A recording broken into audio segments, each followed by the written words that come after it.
Hey guys, welcome to the video. I'm EDC Gunner, and I try to bring to my subscribers, ever since I started my channel, good value for money, value proposition, and this is here. So if you're willing to overlook past the Dan Henry watches, and I don't know what other watches are being screwed today, I give you the proper watch for the price of shittier Dan Henry watch, and this is vintage Omega Geneve. So what you want to look when you get this one, I got this one recently. The prices have gone up on these watches. I remember back in the day these were like 200 euros, and prices have gone up.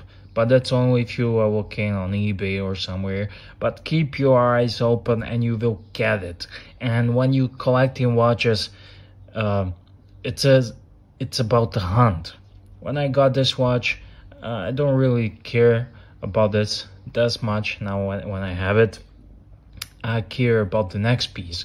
And the hunt is what thrills you. And you search around, you scour the interwebs, you look for the deal, and this is one of those things, because I'm always looking for vintage Omega in steel, great condition, lovely.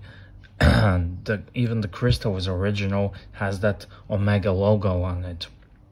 The dial, I polished a little bit of a crystal. It's a plastic Omega crystal. It's acrylic plastic, and I just give it a nice polish and wipe. There were a couple of scratches here and there, and now it looks like a brand spanking new. The bezel is mirror polished. It has some scratches, but I'm not gonna polish those because I don't want this to be brand new, but I will polish a crystal all the time. The case profile, the lines are so sharp.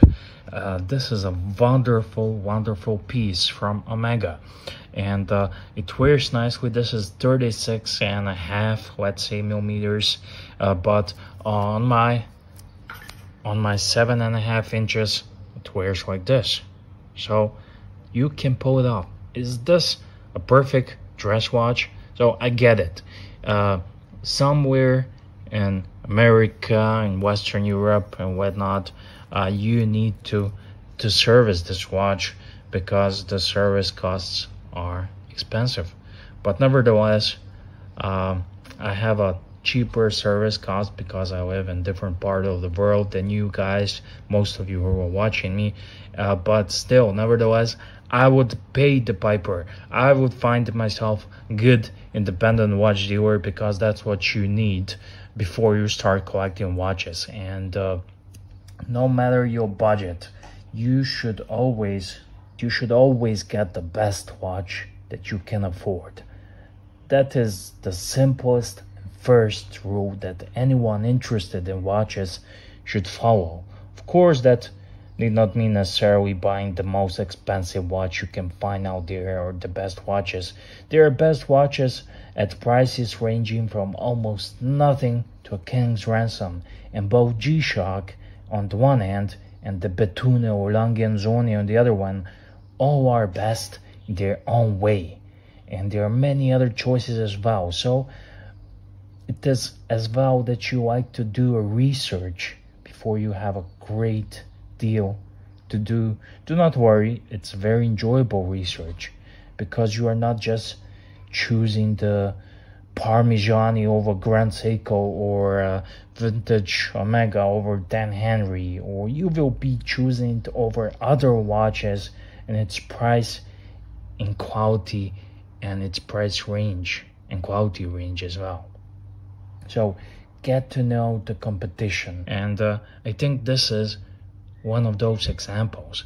I could have easily went out there and bought the Mecca Quartz or Orient Bambino and I don't know, loads of other watches. They're all great watches, but you should always aim and you should always get the best watch there's available. And these things are still available out there. They are not available every day, and every day they're gonna be less and less available, but still this is the evidence that you can still buy them at some normal prices. This was well below $500. I mean, well below. So great watch, worked great. It's a manual line, 1030 Omega moment. Great. It has 17 joules. Just this is the stuff you cannot find in your Orient Bambino or Seiko 5. Those are great watches, but this is something better. A stainless steel case back, very nicely done. Unfortunately, on this one, the crown is not original to the watch, but that did not stop me from buying it. I have a great watchmaker. He has these crowns, or if he does not have, he can source it for me. But other than that, great watch. I love the Breguet numerals. Hey, imagine this review on some sort of these modern new watch. Oh, the Breguet numerals. Oh, look at that guy. These are wonderful Breguet. I saw a Patek. There's a Patek 15. I don't know, I forgot the reference. It's a vintage Patek from the 40s, 50s that looks like this one. And it's a very delicious piece of cake.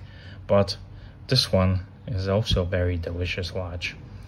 And wonderful. This dial here, it has, it appears it's gray, but it has that gradient vertical lines brushing on it. It just, when a certain light hits it, it looks very nice. Great manual wound vintage Omega Geneve. I know the Seamaster is the Omega to buy, or the Omega Constellation, but this Geneve is nothing less. It's just a branding and name, and they didn't care about that much. But every little detail, so check out this here little detail.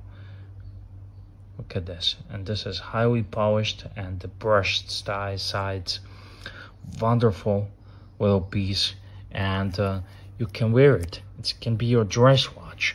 And I want to talk about this flexo strap. When I got this, I said immediately I'm gonna service it. I'm gonna put nice leather band on it. It's gonna work, but I'm still not servicing it because it works. It's very accurate and it works great. So maybe down the line I will do service for it, but right now I have other things to take care of. So, but I was talking to you about the band on this one. This is like a vintage band that people twist off flex, and I'd hear the company today is making these bands, Speedo or whatnot. This is very comfy, but I have a feeling this is like equivalent of wearing a fanny pack on your watch, or you know what I mean. You need to have a lot of confidence, and this works great on the other bands, but the lugs are kind of shaped that this works better on this band than on leather band because of the lugs, and there's no cutout here inside, but still looks great on leather. If you want to have a dress watch, I want to wear this day-to-day basis. It's kind of summer here almost, so this could be the way to wear this. So yeah, thank you guys for watching. I'm EDC Gunner, and see you on the next video.